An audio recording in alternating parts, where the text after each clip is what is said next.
Бүгін дүниежүзілік сұлулық күні. Мерекенің белгіленуіне мұрындық болған халықаралық эстетика және косметология комитеті.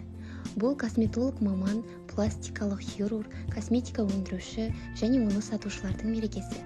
Халықаралық эстетика және косметология комитеті сұлулықтың әлемдегі ең басты халықаралық ассоциациясы саналады.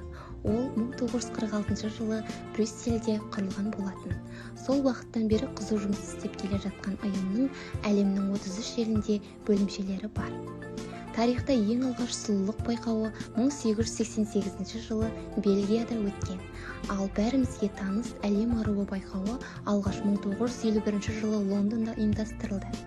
1995 жылдан бері әлемде адамға эстетикалық ләззат сыйлайтын сұлулық пен әлемдікке көңіл бөлінуде. Сондықтан әлемнің көптеген елдерінде дәл осы 9 қыркүйек күні түрлі сұлулық байқаулары ұйымдастырылды. Мереке құтты болсын. Сұлулар сұлулықты бағалай білетіндер. Әрдайым әсемдікке құштар және әлемді құтқаратын сұлу болайық.